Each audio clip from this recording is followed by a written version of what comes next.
Hello good morning everyone, कैसे हैं आप लोग। आई होप आप अच्छे होंगे। तो आप सभी का बहुत बहुत स्वागत है हमारे इस यूट्यूब चैनल पे मेरे प्यारे बच्चों। तो चलो आज हम लोग पार्ट्स ऑफ स्पीच पढ़ेंगे, ठीक है। तो जैसा कि मैंने पिछले क्लास में आपको सेंटेंस वगैरह, सेंटेंस के टाइप्स हमने पढ़ा दिए थे, सेंटेंस के कितने भाग होते हैं, सब्जेक्ट प्रेडिकेट, ये भी मैंने पढ़ा दिया था, ठीक है। तो चलिए, जो लोग नए हैं कृपया चैनल को सब्सक्राइब करके बगल में जो बेल घंटी है उसको अवश्य दबा दीजिए, ठीक है। कोनो दिक्कत दबा दो के, और साथ ही वीडियो को लाइक, शेयर और कमेंट अवश्य करें, ठीक बा। शुरू करते हैं क्लास को। तो मेरे प्यारे बच्चों, पार्ट्स ऑफ स्पीच क्या है? पार्ट्स ऑफ स्पीच आपने पढ़ा होगा, ठीक है। नहीं पढ़ा होगा तो कोई बात नहीं, यहाँ पे जान जाएंगे। पढ़ा होगा तो फिर रिवीजन हो जाएगा आपका, ठीक है। जैसे मैंने बता रखा था आपको कि बिल्कुल बेसिक से एडवांस तक जाएंगे। तो बिल्कुल अभी बेसिक चल रहा है और इसमें धीरे धीरे आगे बढ़ेंगे, सारे बेसिक टर्म जान जाएंगे, फिर एडवांस की तरफ हम लोग चलेंगे। तो जो लोग एसएससी या बैंकिंग या कोई भी कंपटीशन की तैयारी कर रहे हैं तो चैनल को जरूर सब्सक्राइब कीजिए। आपके लिए एक बहुत ही अच्छा चैनल है, जहाँ पे चूँकि बहुत सारे चैनल पे मैंने खुद देखा है कि कुछ वीडियोज़ अपलोड होते हैं, कुछ नहीं होते, लेकिन मैं एक बिल्कुल सीरीज लेके चल रहा हूँ आपके लिए, और बिल्कुल basic to advance complete English का पैकेज आपको यहाँ पे मिलेगा। और निश्चित ही आपको एसएससी सीजीएल देने जा रहे हो या फिर एसएससी सीएचएसएल कोई भी एग्जाम की तैयारी कर रहे हो, ये सभी के लिए है। और जो एकेडमिक में है उनके लिए भी है, चूँकि यहाँ पे बेसिक भी आपको मिलेगा। और बिल्कुल ए से हम शुरू किए हैं और आपको बिल्कुल आगे तक पहले का भी वीडियो आप देख लीजिएगा। वीडियो को लास्ट तक देखते रहो मेरे प्यारे बच्चों। तो चलो शुरू करते हैं। Parts of speech. Parts of speech क्या होता है? नाम से ही क्लियर है, पार्ट्स ऑफ स्पीच। यानी स्पीच क्या होता है? स्पीच बोलते हैं तो हम लोग सेंटेंस का इस्तेमाल करते हैं, ठीक है ना। तो सेंटेंसेज को ही स्पीच हम लोग कहते हैं। तो स्पीच में यानी सेंटेंस को ही बोल सकते हैं। तो किसी भी सेंटेंस को जब आप बनाते हैं तो क्या होता है? कलेक्शन ऑफ वर्ड्स होता है, ग्रुप ऑफ वर्ड्स होता है। अब उसमें उन वर्ड्स का अलग अलग महत्व होता है मेरे प्यारे बच्चों। उन वर्ड्स का क्या होता है? अलग अलग महत्व। समझ में होता है? दिक्कत हो गया तो कमेंट बॉक्स में लिखिए, ठीक बा। तो उनका अलग अलग महत्व होता है, उनका अलग अलग स्थान होता है, सब एक जैसा नहीं होता है ना। हमने आपको बताया था। तो इसलिए सबका अलग अलग स्थान, अलग अलग उपयोग, ठीक है, उनका अलग अलग महत्व, इम्पोर्टेंस है। तो इसलिए उनको हम लोग उन सारे इंग्लिश के सारे वर्ड्स को, ठीक है, सारे वर्ड्स को हम लोगों ने 8 भाग में बांट रखा है, ठीक है। इंग्लिश ग्रामर में 8 भागों में बांट कर उसको रखा गया है। उन्हीं 8 भाग को हम लोग पार्ट्स ऑफ स्पीच नाम दिए हैं ना, पार्ट्स ऑफ स्पीच, ठीक है, यानी कि स्पीच के पार्ट्स, है ना। तो चलिए, यही डिफिनीशन भी कर रहा है कि English words are divided into 8 parts. अंग्रेजी के सारे शब्दों को 8 भागों में बांटा गया है, ठीक है, जिसे हम लोग that is called parts of speech, जिसे हम लोग पार्ट्स ऑफ स्पीच कहते हैं। मेरे प्यारे बच्चों, आई थिंक इतना में आपको कोई दिक्कत नहीं होगा। दिक्कत होगा तो कमेंट बॉक्स में लिखिएगा, ठीक है। वीडियो को लाइक और शेयर कीजिए जल्दी से। 1000 मैं आप लोगों से रिक्वेस्ट किया हूँ, 1000 सब्सक्राइबर कंप्लीट करा दीजिए तो लाइव क्लास आप लोगों को मैं दूंगा। और जो बच्चा ऐप पे नहीं है तो उनको भी बता दिया गया है कि अगर जो यूट्यूब पे भी हमारे सारे वीडियोस डेली के डेली डाले जाएंगे जो ऐप पे हम लोग पढ़ाते हैं, तो घबराने की कोई बात नहीं है। बिल्कुल यहाँ फ्री ऑफ कॉस्ट आपको क्वालिटी एजुकेशन दिया जाएगा। तो मेरे प्यारे बच्चों, पार्ट्स ऑफ स्पीच समझ गए? इसमें कोई दिक्कत हो? कोई दिक्कत नहीं है, क्लियर। चलिए, अब ये कौन कौन से पार्ट्स हैं इसको देख लीजिए। कौन कौन से पार्ट्स हैं ये स्पीच के? तो देखिए, इन वर्ड्स को हम लोग नाउन के कैटेगरी में रख सकते हैं, pronoun, adjective, verb, adverb, preposition, conjunction and last one interjection, ठीक है। तो ये टोटल 8 भाग हैं। इन 8 भागों में ही इंग्लिश के सारे वर्ड्स को कैटेगराइज कर देते हैं, ठीक है, बांट देते हैं, ठीक है ना। अब यहाँ पे चूंकि मैं आपको पढ़ाऊंगा तो ब्रीफली आपको भी बताता हूँ, फिर अलग से एक एक चैप्टर लेकर चलेंगे कि नाउन का चैप्टर अलग, फिर प्रोनाउन का चैप्टर अलग। वहाँ पढ़ेंगे नाउन को बढ़िया से, और वहाँ पे टाइप्स ऑफ नाउन पढ़ेंगे, उसके रूल्स पढ़ेंगे, उसका इस्तेमाल, एडवांस इस्तेमाल क्या होता है वो पढ़ेंगे, ठीक है। और चलिए, यहाँ पे मैं ब्रीफली आपको बता देता हूँ कि नाउन, प्रोनाउन, ये सब के विषय में। नाउन क्या होता है? तो नाम को हम लोग नाउन कहते हैं, इतना ध्यान में रखिएगा। दुनिया में कोनो ऐसा चीज नहीं जिसका नाम नहीं हो। जो भी यहाँ एग्जिस्ट करता है वो सब का नाम है। भावना का भी नाम है ना जी। जो भी हम लोग भावनात्मक आवेग में जो भी होता है उसका भी कुछ नाम होता है। तो वो सब आपका क्या होता है? नाउन होता है, ठीक है ना, वो सब क्या होता है, नाउन होता है, नाम को ही नाउन कहते हैं। इसलिए कहा जाता है कि naming words are called noun. लेकिन प्रॉपर डिफिनीशन पे आइए तो क्या बोलेंगे, the name of person, place, animal और थिंग इज कॉल्ड नाउन, ठीक है ना, ये बोलते हैं। थिंग में, थिंग का परिप्रेक्ष्य बहुत बड़ा है, हम बताएंगे आपको जब प्रॉपर वे में आपको नाउन का चैप्टर पढ़ाएंगे। थिंग में सारी चीज़ें आ जाती हैं, जो आपके भावनात्मक जो होते हैं वो भी चीज़ें आ जाती हैं। तो थिंग का पर्सपेक्टिव बहुत बड़ा है, परिप्रेक्ष्य बहुत बड़ा है। मेरे प्यारे बच्चों, इतना जानिए की पॉइंट कि नेम को ही नाउन कहते हैं, नेम को ही नाउन कहते हैं। कोई दिक्कत? चलिए, जैसे आपका नाम, मेरा नाम, किसी शहर का नाम, किसी गांव का नाम, आपके घर में जितना चीज़ है वो सब का नाम, ये बोर्ड, ये मार्कर, ठीक है ना, उसके अलावा जितनी भी चीज़ें आप देख रहे हैं वो सब क्या होता है, नाउन होता है। सब क्या होता है, नाउन होता है, ठीक है ना। अब मैं आपको बताऊंगा कि वर्ब भी नाउन होता है, जैसे आपको बताऊंगा वो अगले चैप्टर में बताऊंगा, ठीक है ना, कोई घबराने वाली बात नहीं है। वर्ब से भी नाउन होता है, तो सब कंफ्यूजन मैं दूर कर दूंगा आपको, ठीक है ना। चलिए, तो नाम को ही नाउन कहते हैं, समझ गए, क्लियर है। आपका नाम समझ लीजिए कि राजेश, ठीक है। कोई शहर का नाम मान लीजिए पटना, ठीक है ना। आपके घर में टेबल होगा, चेयर होगा, ये सब होगा ना जी, तो ये सब क्या है, आपका नाउन है। उसी प्रकार से चाइल्डहुड, ये स्टेट है, ये भी एक नाउन है आपका, ठीक है। बचपन का एक अवस्था है, ये भी आपका क्या है, नाउन है।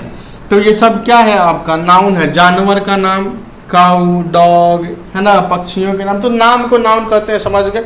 एग्जाम्पल अनेकों हो सकते हैं, अनगिनत, ठीक है।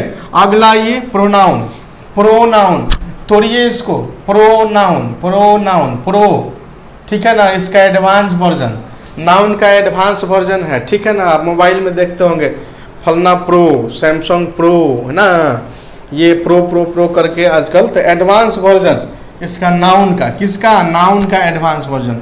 एडवांस वर्जन कैसे भैया, तो देखिए, जब भी हम लोग सेंटेंस बनाते हैं, ठीक है, या कोई एक स्टोरी लिखते हैं, तो वहाँ पे हर बार तो स्टोरी में नहीं ना सेंटेंस में लिखेंगे। अगर मान लो राजेश के ऊपर कोई स्टोरी लिख रहे हैं तो हर बार लिखेंगे कि हाँ Rajesh is very talented boy, Rajesh is फलाना ठिकाना, नहीं ना।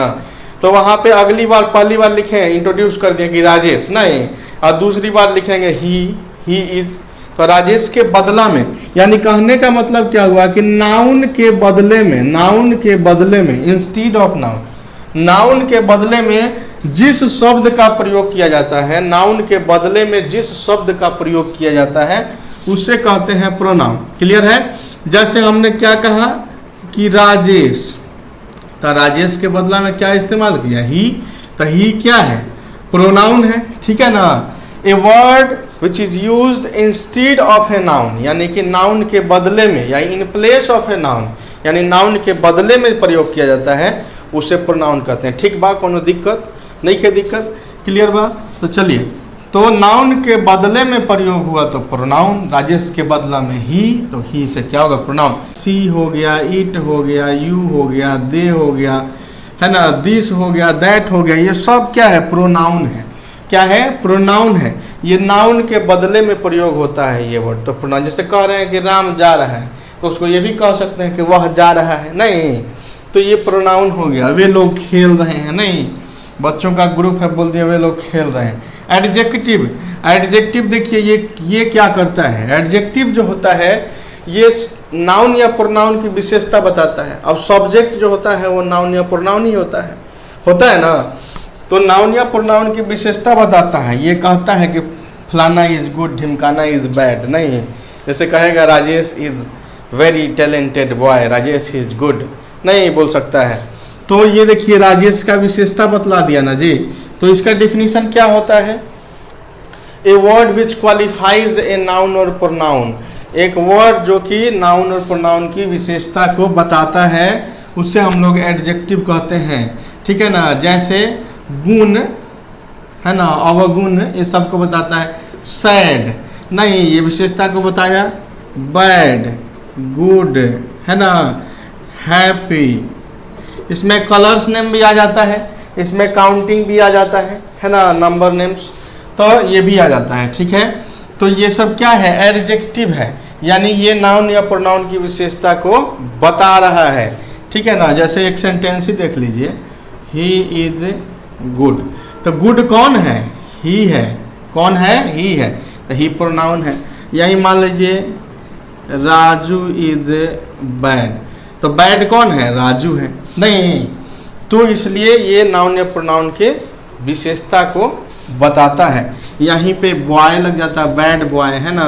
तो देखिए ये कौन है? राजू, तो राजू बैड बॉय है ना जी। तो राजू का बॉय की विशेषता को बताया है कि राजू एक बैड बॉय है नहीं।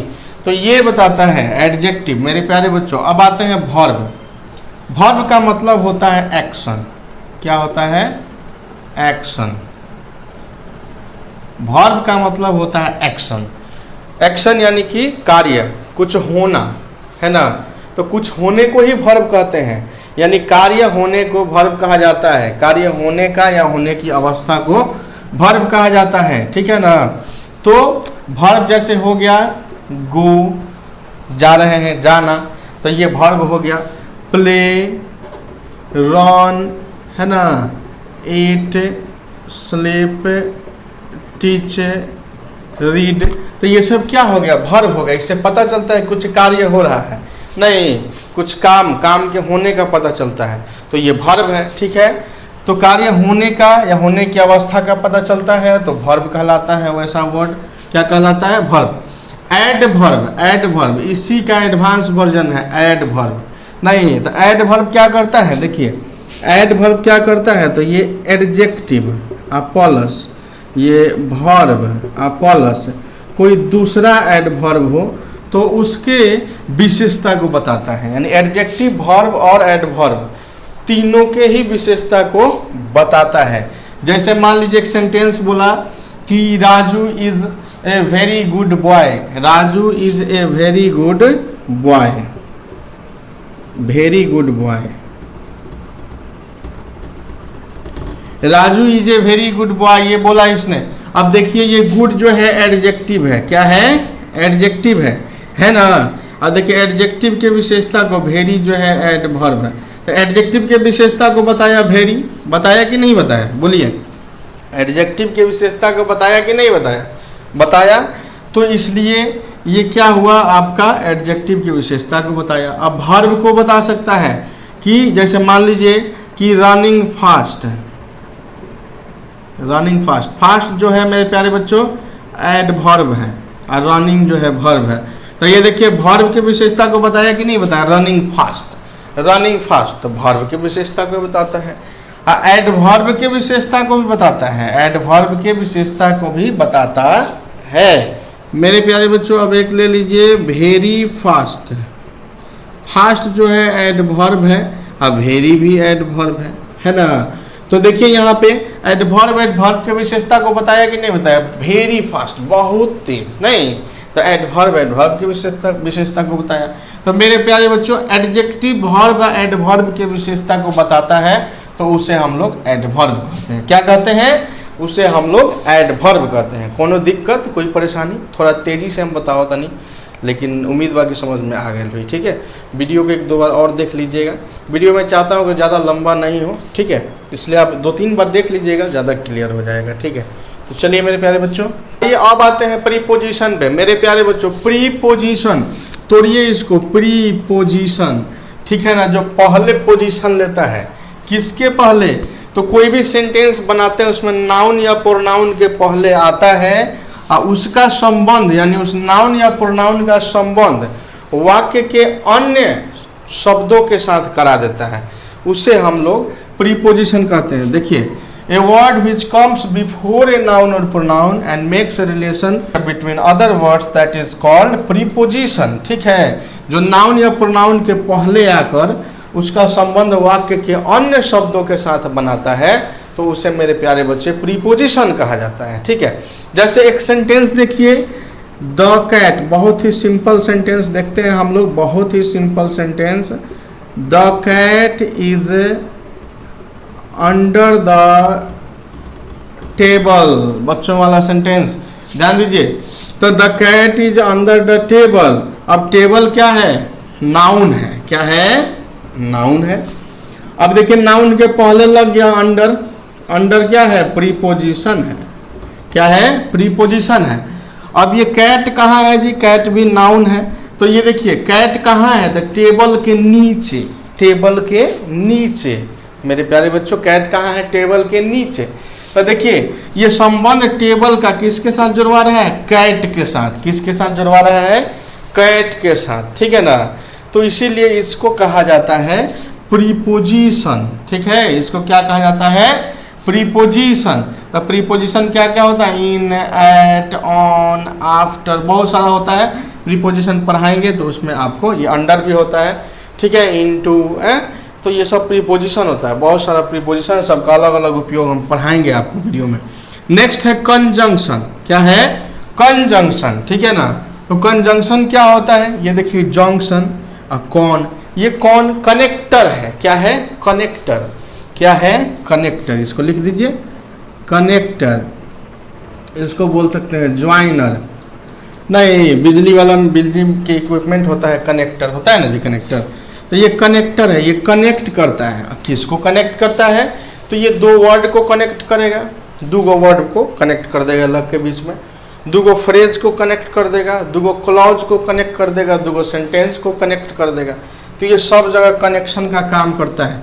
जैसे कह दिया कि जूही एंड राघव, नहीं तो देखिए एंड क्या किया? जूही और राघव को कनेक्ट कर दिया। नहीं, जूही एंड राघव नहीं हो गया। तो ऐसे ही कनेक्टर का काम करता है। और ये कंजंक्शन जो होता है एंड, और, बट, दैट, ये सब क्या होता है? दैट की वाला, की वाला। ठीक है ना? की है, उसने कहा कि, नहीं दो वाला that.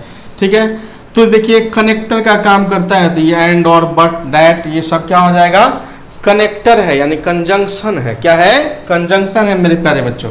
Interjection, last one interjection. Interjection क्या होता है? वैसा वर्ड जिससे आपको पता चलता है कि सुख, दुख, आश्चर्य, घृणा, ईर्ष्या, वैमनस्यता, नहीं, इस सब का पता चलता है। आनंद, हर्ष, ये सब का पता चलता है। तो उस तरह के वर्ड जो होते हैं वो इंटरजेक्शन के कैटेगरी में आते हैं। ठीक है ना? जैसे मान लीजिए हुर्रा, जीते तो कह रहे हैं हुर्रा, नहीं चोट लगा कह रहे हैं ओह, चिल्ला रहे हैं कह रहे हैं आह, नहीं है कोई दुर्घटना, दुख वाला बात हो गया अलास। तो ये सब वर्ड क्या होता है? आपका इंटरजेक्शन है। क्या है? इंटरजेक्शन है। इससे सुख, दुख, आश्चर्य का पता चलता है। तो ये इंटरजेक्शन है। ठीक है ना? इंटरजेक्शन है। क्या है? इंटरजेक्शन है। तो देखिए ये आपका 8 कंप्लीट हो गया ना? अब इसको अलग अलग चैप्टर में हम लोग पढ़ेंगे, तो वहां पे और विस्तृत रूप से डिटेल्स में हम लोग डिस्कस करेंगे। फिर भी इतना मैंने बता दिया, उम्मीद है कि ये आपका पूरा 8 का 8 क्लियर हो गया होगा, कोई दिक्कत नहीं होगा। हम अपने एंड से भरपूर कोशिश करते हैं मेरे प्यारे बच्चों कि आपको बिल्कुल सटीक और सही जानकारी मिले और एक बार में सही दिमाग में फिट हो जाए, फिर आपको बार बार उस चीज़ को नहीं पढ़ना पड़े। तो मेरे प्यारे बच्चों उम्मीद बा कि समझ में आ गई हुई आप तोहरा लोग के। ठीक बा? कौनो अगर दिक्कत हो कमेंट बॉक्स में लिखिए, वीडियो के रिव्यू भी दीजिए कमेंट बॉक्स में कैसा लगा वीडियो, साथ ही शेयर भी कीजिए और लाइक कीजिए, कमेंट कीजिए और सब्सक्राइब जरूर कीजिए, क्योंकि 1000 सब्सक्राइबर पुराना है। 1 महीने के अंदर में 30 दिन के अंदर में टारगेट रखा गया है। तो ज़रूर सब्सक्राइब कीजिए चैनल को। लगभग 88-89 सब्सक्राइबर हो चुका है। तो निश्चित है कि चलिए 1 से 88 तो हुआ, तो निश्चित है आगे भी बढ़ेगा। A lot of thanks to all my lovely students. Bye bye and take care. जय हिंद। अपना विशेष ख्याल रखिए और मास्क लगाए रखिए।